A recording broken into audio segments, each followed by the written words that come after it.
봄을 이기는 겨울은 없다. 지난 한 주간 동안 제가 읽은 글귀 중에 가장 마음에 와닿는 글이었습니다. 겨울이 모질게 춥고 긴 듯 느껴질 때 언제 봄이 올까?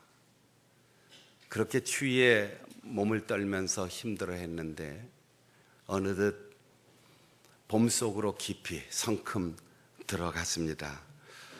우리에게 인생의 겨울도 마찬가지입니다.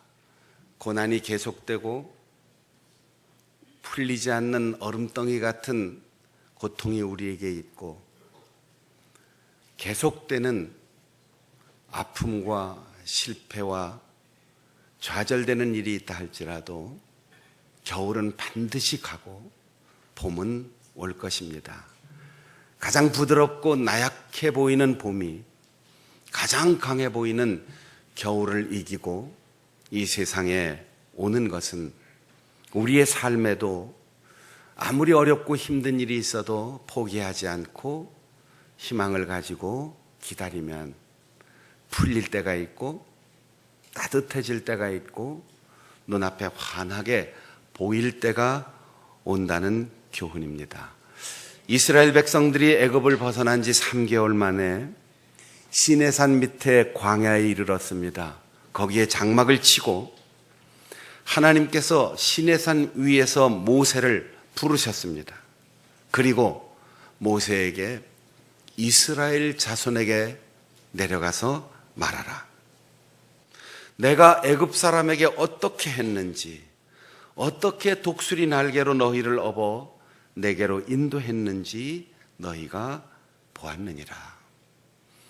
하나님께서 모세에게 이스라엘 백성들을 향하여 말씀하라고 한 내용은 두 가지입니다. 애굽 사람에게 어떻게 했는지, 이스라엘 민족에게 어떻게 했는지. 내 백성을 보내라 하는 하나님의 말씀에 따르지 않고 끝까지 거역했던 애굽의 임금과 그 나라 백성은 짐승들까지 맞이가 다 죽어나가는 아픔과 그들을 보호하던 좋은 환경이 재앙으로 변하는 환경의 재난과 그리고 보낸 사람들이 아까워서 뒤따르고 쫓던 이스라엘의 모든 군대가 홍해 밑바닥에 수장되는 민족의 멸절이라고 하는 결과를 가져왔습니다. 그러나 훈련되지 않았고 준비되지 않았고 아무것도 없는 노예 출신 이스라엘 백성들은 가라 하는 하나님의 말씀에 모세를 따라 출발했을 때 하나님이 그들을 지켜주셨고 갈 길을 몰라 방황하는 광야에도 그들은 구름기둥 불기둥만 보면서 가면 그 길이 하나님이 동행하시는 아름다운 길이었고 바다가 앞을 가로막고 뒤에 애굽의 군대가 추격해 올 때도 바다 밑에 있는 길이 열려 그들은 육지처럼 그 바다를 건넜습니다. 너희가 이걸 보지 않았느냐? 그러면서 너희가 이제 내 말을 잘 듣고 내 언약을 지키면 너희는 모든 민족 가운데 내 소유가 되고 너희가 내게 대하여 제사장 나라가 되며 거룩한 백성이 되리라 말씀하시고 이 말씀을 모세로 하여금 이스라엘 백성들에게 전하게 하셨습니다. 하나님은 이스라엘 백성 가운데 몇몇 측근을 선택하거나 특별한 사람을 제사장으로 만든 것이 아니고 원천적으로 이스라엘 민족 전체를 제사장 나라로 부르셨습니다. 이 구약의 하나님의 부르심에 근거해서 오늘날 교회도 모든 믿는 사람이 제사장이라고 하는 신학적 근거를 찾게 되었습니다. 여러분, 물론 교회에서는 설교자가, 목사가 제사장 역할을 감당합니다. 성도들과 하나님 사이에서 소통의 기능을 감당합니다. 그러나 여러분은 가정에서 자녀와 하나님 사이에 제사장으로서 역할을 감당해야 하고, 여러분의 직장과 기업과 여러분의 마을과 학원, 어느 곳에서는, 사람이 있는 곳에는 그 사람과 하나님 사이에서 중보하는 제사장의 역할을 감당해야 합니다. 그래서 여러분 모두는 세상에서 제사장입니다.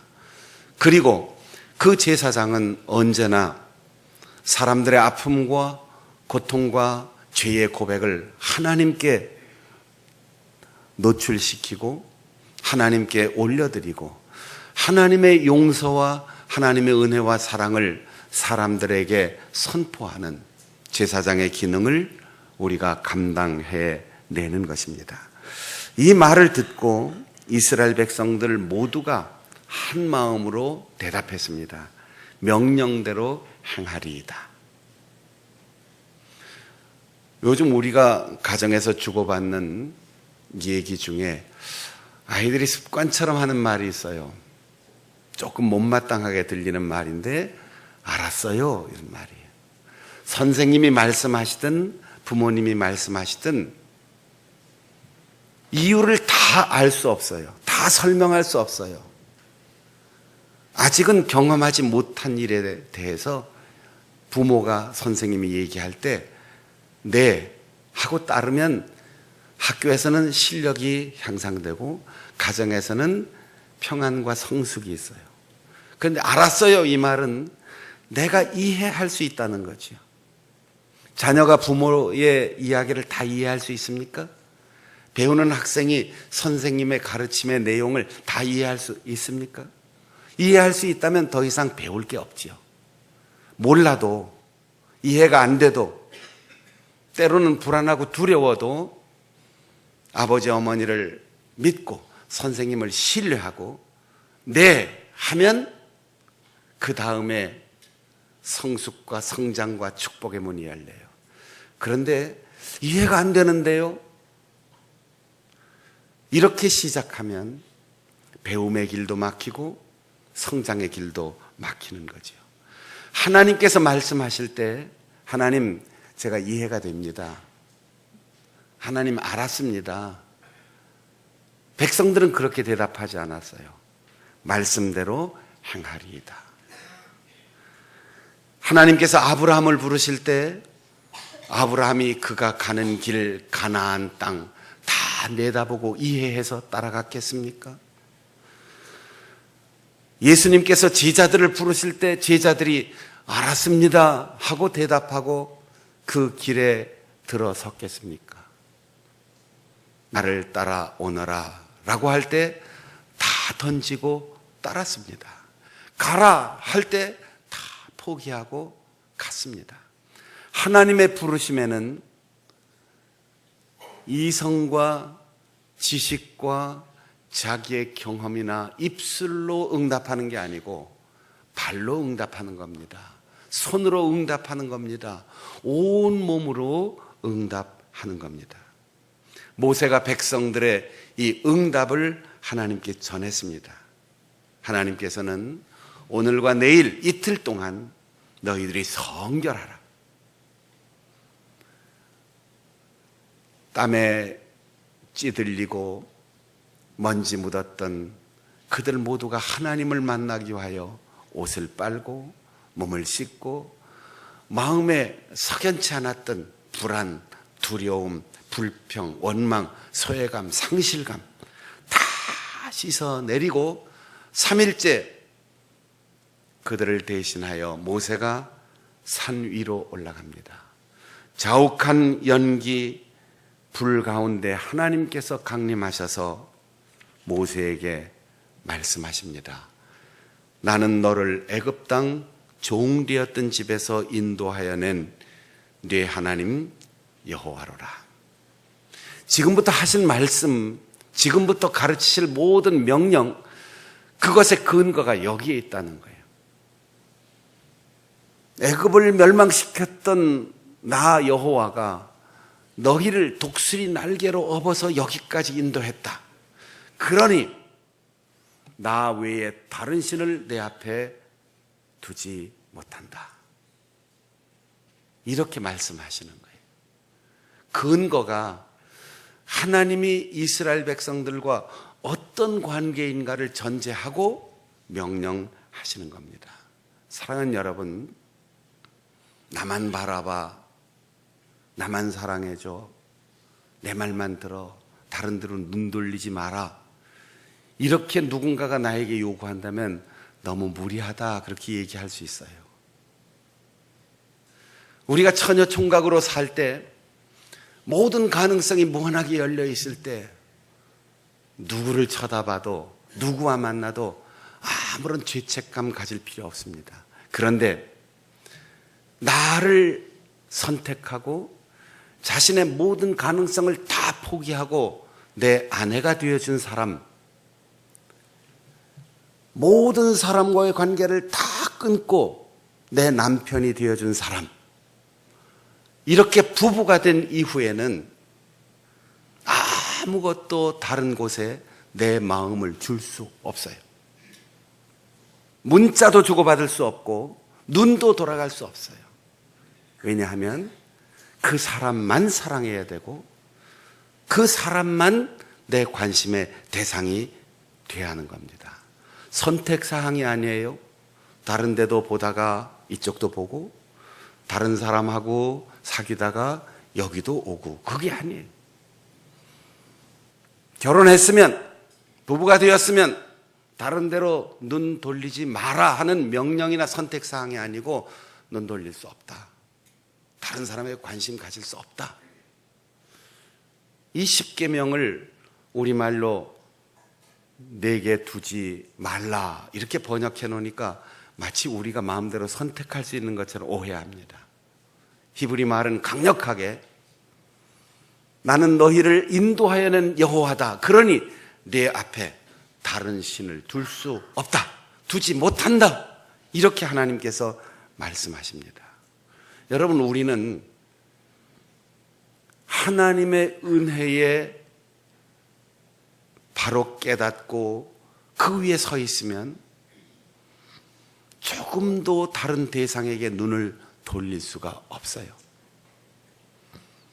은혜로 구원받았다면 우리는 이 세상에 어느 것도 다른 신앙의 대상을 찾을 수가 없어요. 나 외에 다른 신을 내 앞에 두지 못한다. 이것이 하나님의 첫 번째 분부였습니다. 그리고 어떠한 것으로도 나의 형상을 만들지 말라 했어요. 신명기 4장 15절에 보면 모세가 이 시내산에서 하나님을 만난 광경을 되돌아보면서 이렇게 말합니다. 불길 중에서 여호와께서 말씀하실 때 어떤 형상도 너희들이 보지 못했다. 그러니 깊이 생각하고 주의하라.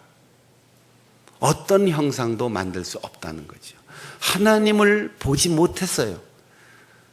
그런데 사람이 생각하고 고안해서 뭔가를 만들다면 그건 거짓입니다. 하나님이 하신 일을 보았고, 하나님의 흔적을 보았고, 하나님의 역사를 보았고, 하나님이 보내신 사람을 보았고 말씀을 들었지만 아무도 하나님을 보지 못했어요. 단 한 가지, 하나님께서 이 세상을 만드실 때 당신의 형상으로 인간을 만드셨습니다. 하나님을 보고 싶으면 사람을 보고, 하나님을 사랑한다면 사람을 사랑하라는 거죠. 사람을 귀중히 여기고 사람과의 관계를 사랑으로 하며 살아갈 때 우리는 이 세상에 존재하는 하나님과 날마다 만나는 거예요. 지능이 조금 떨어지거나 생긴 외양이 내 기대대로 되지 않거나 장애를 가졌거나 지식이 부족하거나 사회적 위치가 나보다 소외되어 있는 사람, 그 누구라 할지라도 비록 내 자식이요, 내 남편이요, 내 아내요, 우리가 날마다 보는 성도들이라 할지라도 그는 하나님의 형상입니다. 그래서 소중히 여겨야 돼요. 이런 생각을 한번 해보세요. 예수님의 아버지인 요셉이나 예수님의 육신의 어머니인 마리아가 아이고 어릴 때 말도 안 듣고 속 썩인다고 예수님을 종아리로 막 때렸다고 한번 생각해 보세요. 요셉과 마리아는 하나님이 주신 소중한 선물로서 예수님을 극진히 아끼며 예수님이 성인이 되었을 때 무슨 말을 하든지 그대로 들으라고 하인들에게 이야기하였습니다. 요한일서 3장 14절입니다. 형제를 사랑함으로 사망에서 생명으로 옮겨졌다는 증거를 제시하라. 사람을 사랑하지 않는다면 그는 아직도 사망에 머물러 있는 것이다. 형제를 미워하는 자는 살인하는 자니 영생이 그에게 머물지 않는다. 하나님을 사랑한다고 하면서 형제를 미워하면 거짓말하는 자다. 보는 바 형제를 사랑하지 못하면 보이지 않는 바 하나님을 어떻게 사랑하겠느냐. 하나님은 나무 토막처럼 돌멩이처럼 자연현상으로 우리에게 온 것이 아니고 인간의 모습으로 이 땅에 오셨습니다. 그분이 예수 그리스도이십니다. 그래서 바울 사도가 평생을 표적을 구하는 유대인들과 지혜를 구하는 헬라인들을 대상으로 복음을 전하면서 우리는 십자가에 못 박히신 예수 그리스도만 전한다고 고백하였습니다. 어떤 형상, 어떤 대상이라도 내가 너희를 구원한 하나님이다. 그러니 절하지 말고 섬기지 말라. 나에게만 절하고 나만 섬겨야지 된다. 다른 데 섬김의 대상을 찾지 못한다. 그랬어요. 섬긴다는 말은 매여서 노예가 된다는 뜻이에요. 우리는 하나님의 사랑 때문에 스스로 내 모든 자유를 포기하고 사랑으로 노예가 되어 있어요. 사랑 아니면 우리가 왜 시집살이를 합니까? 사랑이 아니면 왜 우리가 땀 흘려 번 월급 봉투 온라인으로 다 아내에게 보내줍니까? 사랑이 아니면 내 배고픈데 왜 아이들 입에 밥 들어가는 거 보고 배가 불러옵니까? 사랑 때문이에요. 하나님을 사랑한다면 하나님께만 엎드려 경배하고 하나님께 매여 사랑으로 종노릇하라는 거예요. 예수님께서 처음 사역을 시작하기 전에 마귀에게 시험을 받으셨어요. 마귀가 이렇게 물었습니다. 한 번만 잘하면, 딱 한 번. 그러면 평생 당신이 이 세상의 모든 것 다 소유할 수 있습니다. 예수님은 하나님께만 절하고 하나님만 섬기겠다. 나는 돈에 매이지 않고 권력에 매이지 않겠다. 오늘 여러분을 묶어놓고 끌고 가는 건 뭡니까? 어떤 사람은 술의 노예가 된 사람, 어떤 사람은 도박의 노예가 된 사람, 취미활동의 노예가 된 사람, 사람과의 사귐과 교제의 노예가 된 사람, 일의 노예가 되어 중독이 된 사람, 나를 노예가 되게 하는 요소들이 수없이 많아요. 그러나 하나님께만 매여 살고 하나님께만 경배하고 먹는 것, 입는 것 때문에, 돈 때문에, 세상의 권력 때문에 무릎 꿇는 어리석음을 범하지 않기를 바랍니다. 사순절 세 번째 주일입니다. 2월 4일에 입춘, 봄의 문으로 쑥 들어갔어요. 대동강 얼음이 풀려 물이 흐르고 기러기가 북쪽으로 날아간다는 우수도 2월 19일에 지나갔습니다. 땅속에 잠자던 벌레들이 벌써 봄이 왔네 깜짝 놀라 깨어난다는, 개구리까지 뛰쳐나온다는 경칩이 내일 모레입니다. 제비가 남쪽에서 날아오는 춘분 3월 21일입니다. 부활절을 앞두고 사순절 기간 동안 나를 구원하신 하나님께만 집중하고 하나님을 이용해서 무엇인가 얻으려고 하는 탐심도 조용히 내려놓고 십자가의 주님만 바라보며 기도하며 말씀을 묵상하며 하나님의 부르심에 발로 응답하는 가운데 여러분 속에 꽁꽁 얼어있던 얼음장 같은 마음도 부드러운 봄바람에 녹아지고 우리의 인생에 헤쳐나가지 못할 것 같은 눈보라와 같은 고난이 계속 밀려온다 할지라도 동쪽에서 따뜻한 바람이 불어와 여러분의 삶의 나무에 새싹이 피고 새순이 돋고 아름다운 꽃이 피는 생명의 봄을 준비하는 우리 성도들이 되시기를 바랍니다. 기도하겠습니다. 우리 함께 통성으로